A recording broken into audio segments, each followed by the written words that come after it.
No sound.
Well, the review is Nigeria is increasingly becoming more and more involved in the G20 and the summits in particular. Just like you said, we were invited to India, we've been invited to Brazil, and the next country to chair the G20 is South Africa. And it was actually quite instructive that President Tinubu's contributions at the summit resonated with all those in attendance, including, of course, the visitor that just left, Mr. President, the managing director of the International Monetary Fund, who was commending the reforms of the Tinubu administration, the gains, and also pledging their support. And when we say support, we're talking about technical support, helping with carrying out studies. They see what we're doing, and they are very appreciative of that. Nigeria has been pushing to be a member of this very powerful group in the world. Where are we, and what's the hope for Nigeria? You know, membership into the G20 is something that takes time. And it's not really something that you apply for and then you get accepted. It comes often by way of consensus and by way of first and foremost being invited to participate, and then gradually you become formalized as a member. And that's exactly what is happening. And they can see the quality of the representation that Nigeria is giving with regards to Global South, because there's a lot of attention now with focusing on the G20, because the on developing countries, on the Global South. The G20 can see clearly that there's a need to tackle poverty, there's a need to tackle hunger, which was the theme of the Brazilian leadership of the G20. And these are things that affect Africa, particularly sub-Saharan Africa, more than any other region, which is why they also want to hear more from African countries. And the country with the biggest voice in Africa is Nigeria, because of our credentials, because of our fight against racist regimes in the past, because of what we've done in supporting other Global South countries. You've got the Technical Aid Corps, where we've been sending professionals since 1987 to African, Caribbean, and Pacific countries, and all of that. So we have the credentials, and we're non-threatening to our neighbors. We're a peaceful country, and we always, in fact, one of the major things that was tabled and discussed by brought up by more than one country is the UN tax resolution that was championed by Nigeria, and it was Nigeria that put it forward on behalf of the other African countries, and then seeing it become institutionalized at the UN level. So this is something that Nigeria championed, and others have been echoing, saying, look, we need to look at the global system of taxation. It's favoring developed countries and hurting developing countries.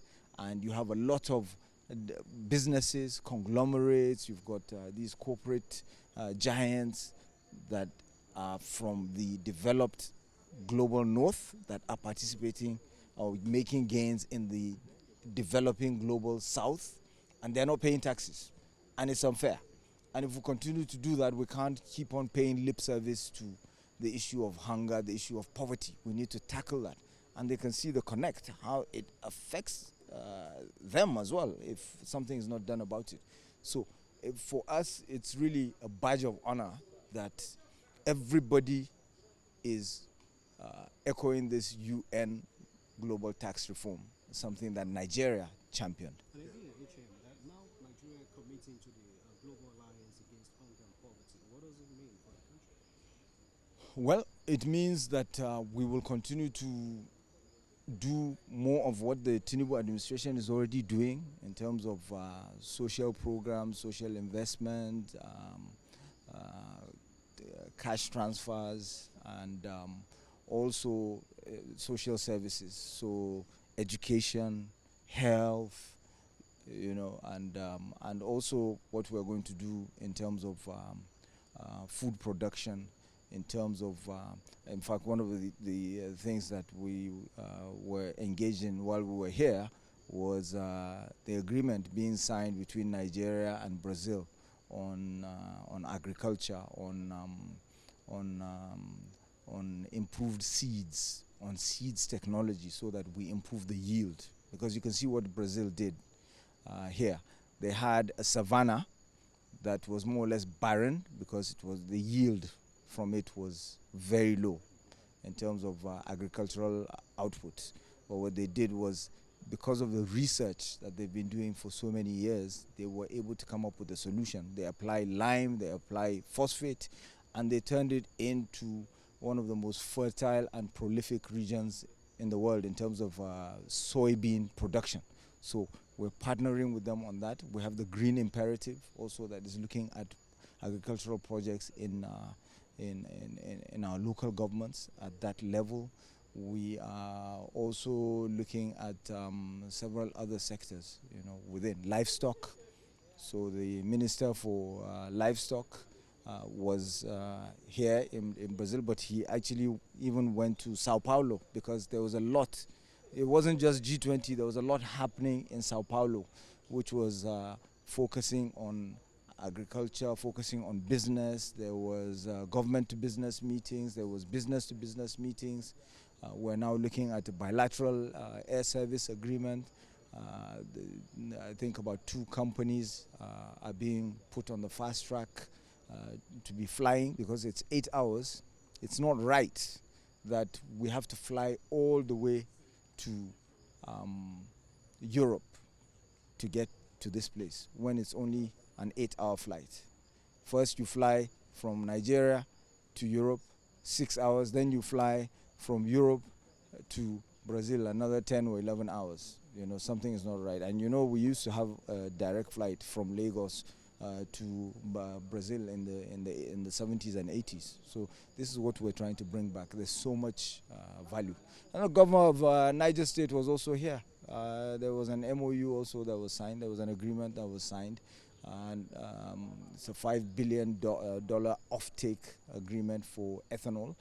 So he is partnering with Indians and Brazilians to grow sugarcane the same way that the Brazilians are doing it. Instead of us importing from them, they are going to partner with us to grow sugarcane in Niger State.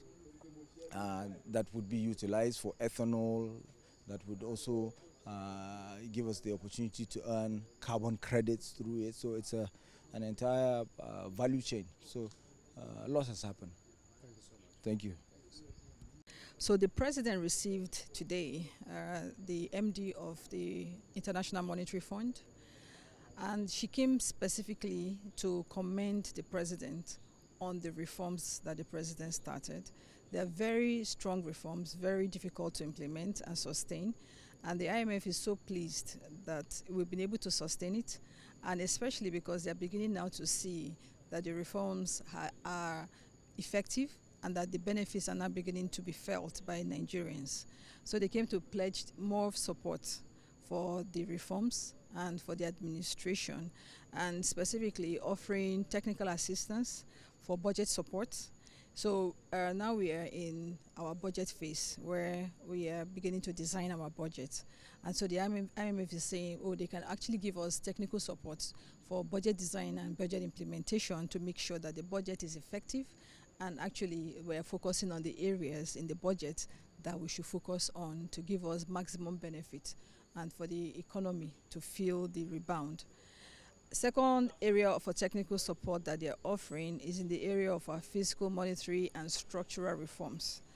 The third area is in the area where they can help us to create more fiscal space and then helping us to then attract more concessionary funding from different development partners, because when you have higher fiscal space, then you can actually do more. And the fourth area is in helping us with our borrowing policies so that we can borrow at a cheaper cost and that the benefits of the borrowing can be felt in the economy by everybody. And they are very pleased, especially also with the social safety net program that we've implemented to ensure that the poor and the vulnerable group in the society are getting the impact of all the palliatives that we are giving out and helping to cushion the effect of the PMS subsidy and the FX subsidy removal. And so they are pledging more support to help Nigeria stabilize and for the the biting harsh economic the biting economy or the biting realities that we're feeling to actually be ameliorated as quickly as possible. So it's a very, very fruitful meeting, and we're expecting her in the near term to visit Nigeria, where we can then deepen the conversation and see how we can maximize the benefits of this particular meeting. Is there any forecast in terms of the performance of the economy? Sorry? Did she give a forecast? No. To expect going forward? No forecast. No. We'll leave that to more of their report, the IMF reports that will come out. There was no... Earlier, there was a report attributed to the IMF that the reforms are not working. I think that is false. Must be fake news, because right here, she congratulated the president and specifically mentioned that the reforms are working and that they've seen the impact of the reform on the economy. Now the economy is now beginning to rebound. We can see some growth happening.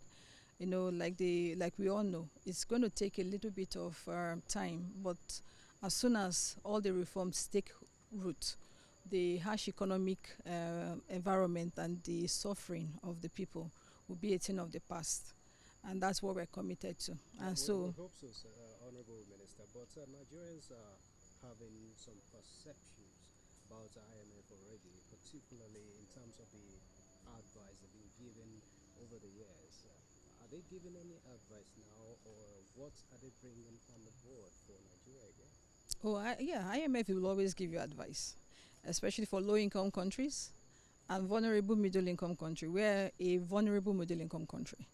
And you know, the reforms that we've instituted have even made us even more vulnerable. And the IMF advice is not detrimental to the economy. Where you see countries that have followed the IMF advice strictly and followed it according to the advice, they always come out better.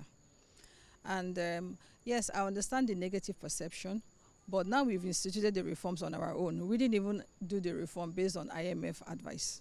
We started the reform and we felt this was the best way to go for our economy to survive, for us to benefit maximally from government policies and incentives. We had to remove those subsidies. Now we've done it on our own. And the IMF is saying, now you've done the reform, So if we're going to support you, we're not asking you to do any more reform because you've already done the reform. So we're now here to support you because you've done the reform on your own.